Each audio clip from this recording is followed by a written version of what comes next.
Big breaking news చూస్తున్నాం. ఏపీలో ఎన్నికల సంఘం సంచలన నిర్ణయం తీసుకుంది.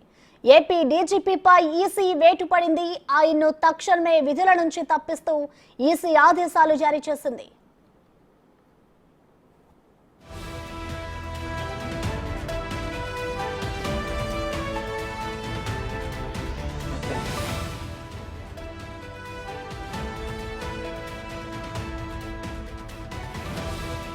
ఏపీలో ఎన్నికల సంఘం సంచలన నిర్ణయం తీసుకుంది.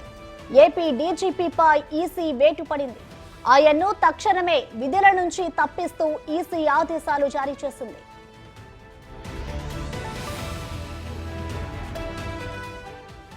దీనిపై మరింత సమాచారాన్ని మా ప్రతినిధి శివ అందిస్తారు. శివ, చెప్పండి, ఏపీ డీజీపీపై ఈసీ వేటుకు గల కారణాలేంటి శివ?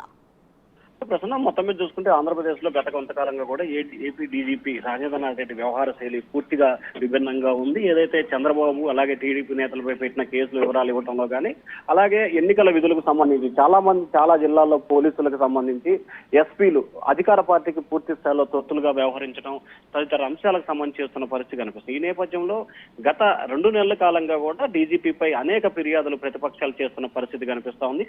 కేంద్ర ఎన్నికల సంఘానికి, రాష్ట్ర ఎన్నికల సంఘానికి అనేక ఫిర్యాదు చేశారు. అలాగే ఏపీ బీజేపీ చీఫ్ పురంధేశ్వరి కూడా కేంద్ర ఎన్నికల సంఘానికి, రాష్ట్ర ఎన్నికల సంఘానికి ఒక లేఖ కూడా రాసిన పరిస్థితి కనిపిస్తుంది. సో ఈ నేపథ్యంలోనే చాలా ఫిర్యాదులు రావడం, అలాగే ఇంకా ఎన్నికల కోడ్ వచ్చిన ఇన్ని రోజులు గడుస్తున్నా మరొక వారం రోజుల్లో ఎన్నికలు జరగబోతున్న నేపథ్యంలో పూర్తి స్థాయిలో అధికార పక్షానికి అనుకూలంగా వ్యవహరిస్తున్నారని చెప్పి ఫిర్యాదులు ఉన్న నేపథ్యంలో కూడా ఆయనపై వేటు వేసినట్టు కూడా తెలుస్తా ఉంది. వెంటనే విత్ నిమిషాల వ్యవధిలోనే ఆయన రిలీవ్ అయ్యి వేరే వారికి బాధ్యతలు అప్పచెప్పాలని చెప్పి కూడా కేంద్ర ఎన్నికల సంఘం సిఎస్ జవహర్ రెడ్డికి అయితే ఆదేశాలు జారీ చేసింది. ప్రసన్న శివ, అలాగే మరో వారం రోజుల్లో ఎలక్షన్స్ ఉన్నాయి.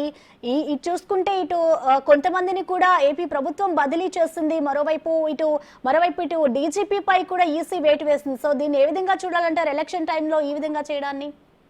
ఖచ్చితంగా ఏదైతే బాధ్యతాయుతమైన పదవిలో ఉన్నప్పుడు డీజీపీకి సంబంధించి కూడా నిష్పక్షపాతికంగా ఎక్కడా కూడా ఒకరికి కొమ్ము కాసిన పద్ధతి చేయకుండా కూడా ఇరు వర్గాలకు అంటే అందరికీ సమన్యాయం చేసిన పరిస్థితి.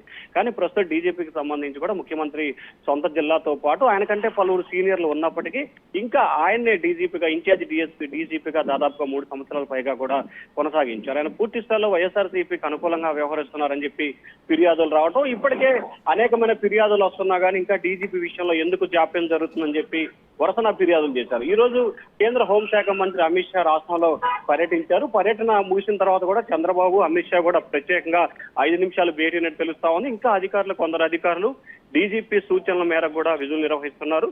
నిన్న ఈ రోజు పోస్టల్ బ్యాలెట్ విషయానికి సంబంధించి కూడా అధికార పార్టీకి అనుకూలంగా వ్యవహరిస్తున్నారు. కొంతమంది ఎస్పీలు, డిఎస్పీలు పూర్తి స్థాయిలో అధికార పార్టీకి తొత్తులుగా వ్యవహరిస్తున్నారని చెప్పి కూడా ఫిర్యాదు చేసినట్లు తెలుస్తా ఉంది. సో ఈ ఫిర్యాదుల నేపథ్యంలో కూడా చాలా సందర్భాల్లో ఫిర్యాదు చేసిన చర్యలు తీసుకోలేదు. సో కేవలం ఎన్నికలు ఇంకా వారం రోజులు వ్యవధి ఉన్న నేపథ్యంలో ఇంకా డీజీపీ కనుక కొనసాగితే పూర్తి స్థాయిలో ప్రతిపక్షాలకి అంటే ఎన్డీఏ కూటమికి నష్టం వాటిల్లే అవకాశం ఉందని చెప్పి భావించినట్లు కూడా మనం భావించాలి. సో ఈ నేపథ్యంలోనే వెంటనే చర్యలు తీసుకున్నట్లు భావించాలి. ప్రసన్న.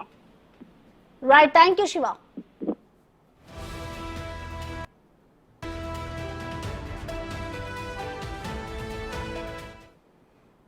ఇక ఏపీలో ఎన్నికల సంఘం అయితే సంచలన నిర్ణయం తీసుకుంది.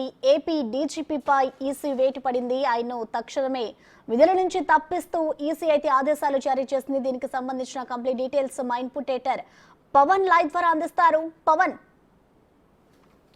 చాలా కాలంగా అటు ఆంధ్రప్రదేశ్లో ప్రతిపక్ష నేతలు కావచ్చు, బీజేపీ నేతలు అందరూ కూడా అనేక రకాల ఆరోపణలు చేస్తూ ఉన్నారు. అక్కడ అధికారులందరూ కూడా అధికార పార్టీకి అనుకూలంగా పనిచేస్తూ ఉన్నారు, అధికార పార్టీ చెప్పినట్లుగా చేస్తున్నారు అంటూ దీనిపైన పెద్ద ఎత్తున విమర్శలు వెల్లువెత్తుతున్నాయి. ఇప్పటికే దీనిపైన అటు ఏపీ బీజేపీ అధ్యక్షురాలు పురంధరేశ్వరితో పాటు పలువురు ఫిర్యాదు చేశారు. ఏకంగా పురంధరేశ్వరి అయితే 21 మంది ఐపీఎస్ అధికారులు, ఐఏఎస్ అధికారులతో కూడిన జాబితాను కేంద్ర ఎన్నికల సంఘానికి